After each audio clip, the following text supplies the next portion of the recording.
Welcome back to the Jeremiah Show. My special guest today, Joe Mardin. His new album, Inside Outsider. We're listening to it right now. I'm gonna mention the song in just a second. I just have to say congratulations once again, Joe, for that album. You've been in the industry your entire life. I appreciate, I applaud, and we all do. I'm sure as we've listened to the album throughout this hour on the show, we applaud you for taking that leap and creating an album, taking a challenge and bringing something to life. And we appreciate that you brought it here as well and shared it with us today. So we're coming in right now with What's Done Is Done. Great, great track. Thank you. What you got to say about it, Joe? Shakespeare, right? Lady Macbeth, what's done is done. That's sort of not having regrets. And it was one of the later songs that I wrote. Imagine, writing this, making this sort of blues influenced garage pop record, and I didn't have a shuffle on it. And so this fulfilled that slot that I needed to have a shuffle on the record. But yeah, maybe one of the more poppy melodies on the record. Yeah, just basically don't. It's about not having regrets, basically. It's interesting you say garage pop. I don't know if I've ever heard that term. Maybe it's out there and I'm just, where have I been? But pop I get, and then I get garage, I get garage band, I get that, and then but pop, and you mentioned in the last segment, pop and blues combination. How often does that come together? Not often, does it?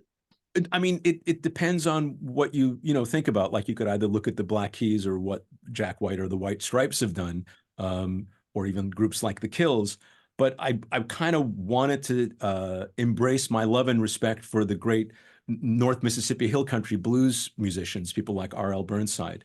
And I was trying to basically channel that style of music in a way, but put more melodic and type of stuff on top of it. And the lyrics kind of got conceptual on the record too. So it was, and then every note on the record was recorded in this space. And I even had room mics up so that you would get the room sound of this room, so that it would sound, it's not a garage, of course, this room. But it does have a room sound to it, the album. And I wanted everything to sound like it was all recorded in one space, that all of the me's were in one space. So I guess that's why I think of it as being garage.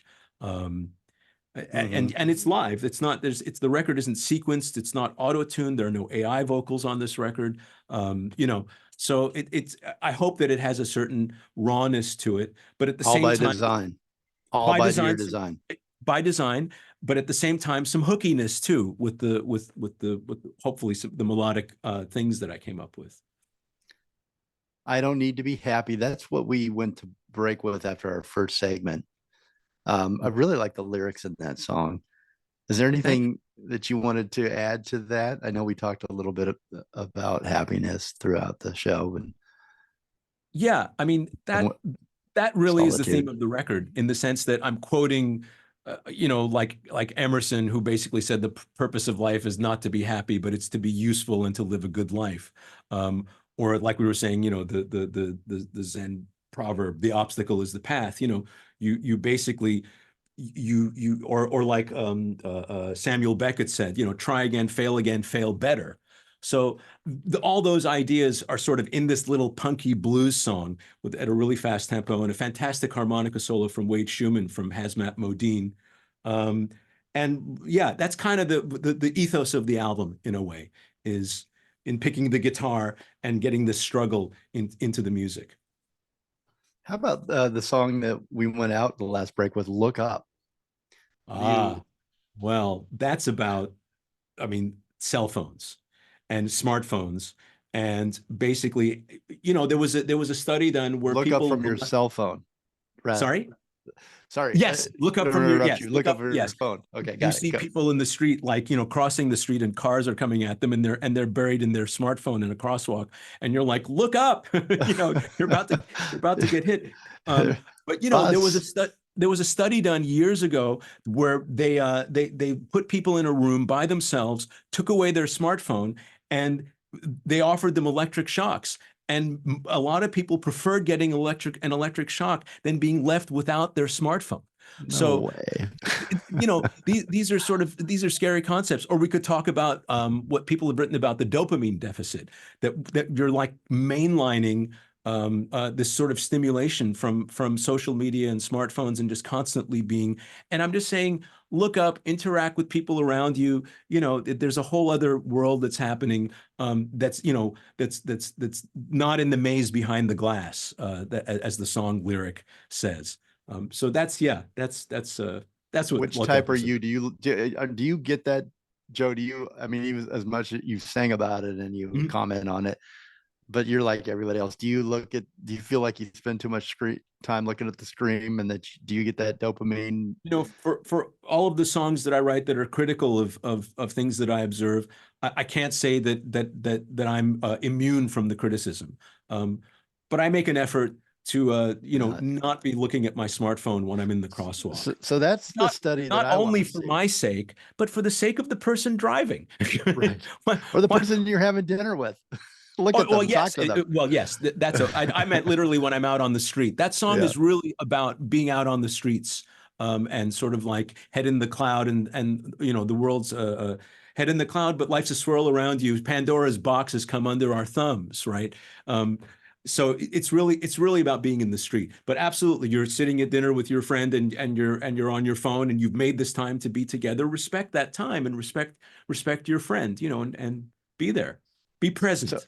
yes, be present. I like that. But what does it say about me that I despise the phone? Like I call it a timeout. Almost, it's in a timeout almost all day long, and it's facing down. And I don't want that dopamine rush. What is it? I want to see this study for guys like you and me, maybe that are Yeah. like, what does it say about us that we don't I, want that?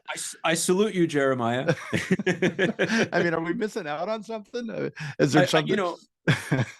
I'm sure we're missing out on. No, I don't think we're missing out on No, we're something. not. We're not. We're I not. We're think not. it's We're listening to more. miraculous that We're, that we're that, that you can be in a foreign country, in a city, and you're lost, and you can pull this thing out of your pocket and figure out where to go, and where the subway might be, or translate, and be able to, that you have this amazing thing.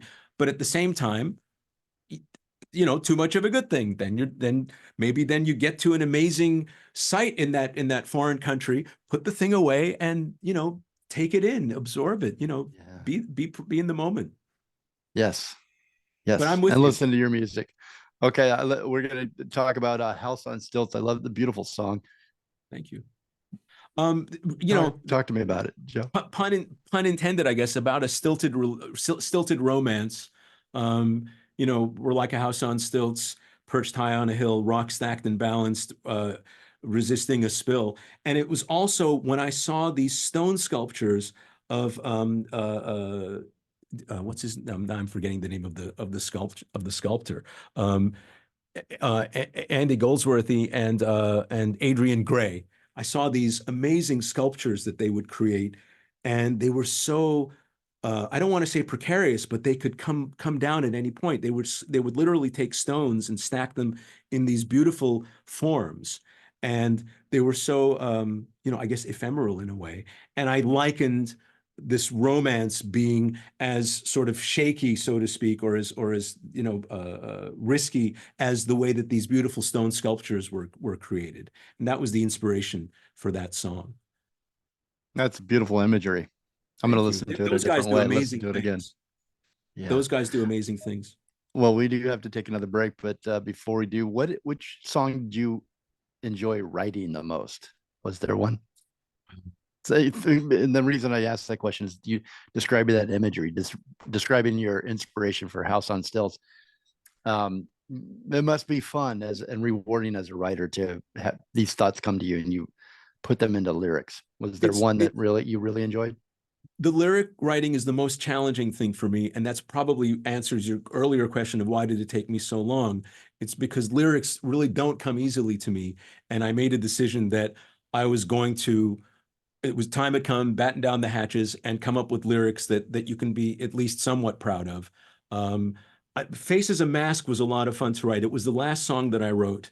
Um, maybe in a way the lyrics were particularly enjoyable. I mean, Democracy and Burlesque was fun to write too, although that Yeah, took a that's a long good time one. to it took a long time to finish, but it basically started out as an exercise in what they call dactyls, three-syllable words where the accent is on the first syllable.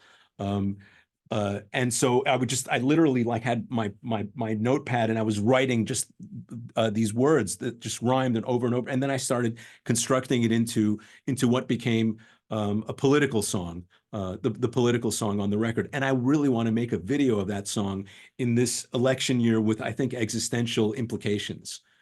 Time is right for democracy in burlesque, Yeah, I think, song. that's a fun one. That reminded me of, and I'm sorry if I hopefully Please.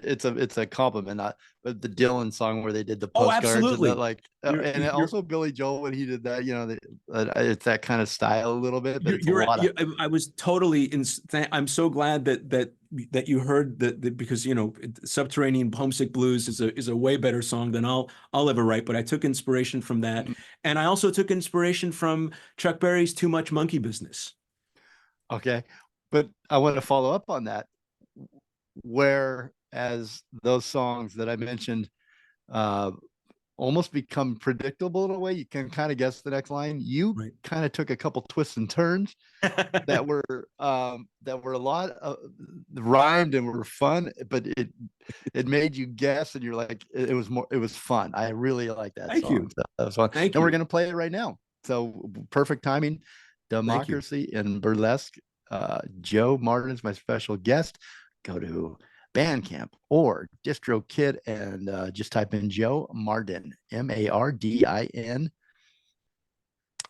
Check out Faces a Mask. It's on YouTube. That's his video. We're about to premiere the song in a moment. You can contact Joe Mardin at info@newnoiserecords.com. I'm sure he's, are you taking clients, Joe, if someone brings an album to you as a producer? Oh yeah, but I still have my day job, so to speak. So absolutely, Your string day job is arrangements. your Yeah. dream job. Yes. So again, Yes, info at I'm very new noise. lucky. Yeah. Well, uh, we appreciate you, Joe. Joe, I'm going to give it one more time. Info at new, and it's NU noiserecords.com. Again, pick up the new album by Joe Mardin. It's Inside Outsider.